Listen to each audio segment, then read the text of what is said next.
Doctors ডেতে সমস্ত ডাক্তারবাবুকে শুভেচ্ছা জানিয়ে আজ সোমবার 1 জুলাই আমার দিনটি শুরু করি।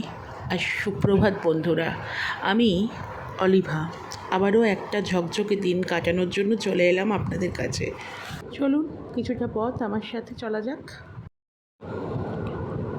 সকালবেলায় মেঘাচ্ছন্ন আকাশ, যাই হোক চলুন ঘরটা ভালো করে গুছিয়ে নিয়ে পরিষ্কার পরিচ্ছন্ন করে নিয়ে এবার আমি নিচের দিকে যাব।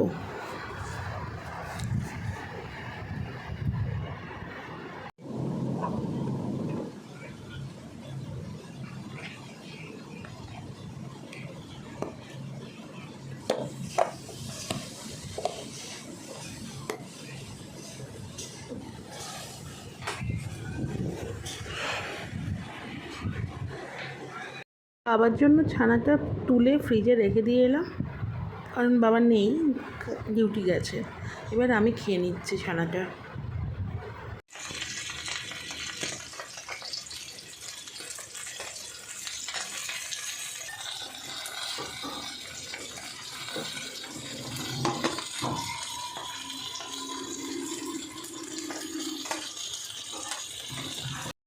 রান্না করতে করতে হঠাৎ দেখি ও দোরগোড়ায় বসে আমাকে দেখছে যে আমি ওর জন্য ভাত মাখছি কিনা। আমি ওকে দেখছি দেখেই ও ছুটে দৌড় মেরে দিল, ভাবলো আমি বোধহয় ওকে ভাত খাইয়ে দেবো। যাই হোক, ওর ওই কীর্তিকলাপ দেখতে দেখতে আমার মাছের ঝালটা হয়ে গেছিল। এটা কী মাছ বলতে পারবেন বন্ধুরা? দেখি তো কমেন্ট করে জানান কে কে বলতে পারে, দেখি এটা কী মাছ। আর এটি করতে করতে এটিকে টেবিলে শিফট করে বাকি রান্নাগুলোও করে নিলাম। হ্যাঁ, জানাবে ভুলবেন না কিন্তু এটা কী মাছ। স্নানপত্র সেরে ওপরে এসে একটু নিজের সাথে নিজের কাজগুলোকে নিয়ে বসলাম। অনেক দিন হয়ে গেছে জানেন তো, নিজের কাজগুলো নিয়ে বসাই হয়নি।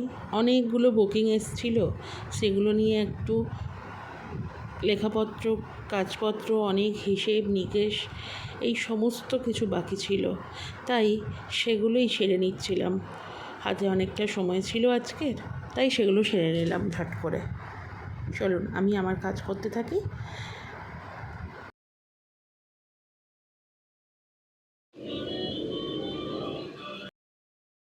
ঘড়িতে প্রায় 2:15 বেজে গেছিলো। যাই হোক, আমরা লাঞ্চ নিয়ে বসে পড়লাম। আর লাঞ্চের মেনুতে ছিল কুমড়ো ভাজা, চিচিঙ্গে ভাজা, পেঁপে দিয়ে আলু দিয়ে একটা তরকারি, আর মাছের ঝাল। মাছটা কিন্তু আমি বলবো না, আপনাদেরকেই বলতে হবে যে এটা কী মাছ। আর দেখুন, মাছে যতটা না পরিমাণ মাছের শাঁস ছিল, তার থেকে বেশি ছিল ডিম। আর ওকে দেখুন, ও খাওয়া হয়ে গেছে অনেক আগে।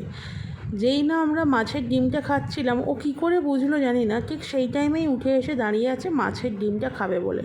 ও খেতে থাক, চলুন। খাওয়া দাওয়া সেরে রেস্ট নিয়ে নিচে এলাম সন্ধেবেলায়। তারপর মা আর কাকিমা দুজনে মিলে আটা মেখে রুটি বানিয়ে নিচ্ছে। অনেক দিন পর বাড়িতে রুটি হচ্ছে।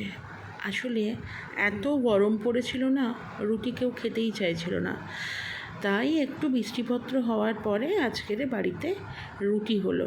রুটি আর তার সাথে হচ্ছে আলুর দম। আর আমি ওদিকে লাড়ার খাবারটাও মেখে নিলাম। চলুন, আর এই পাশে এরা খেতেও বসে পড়েছে।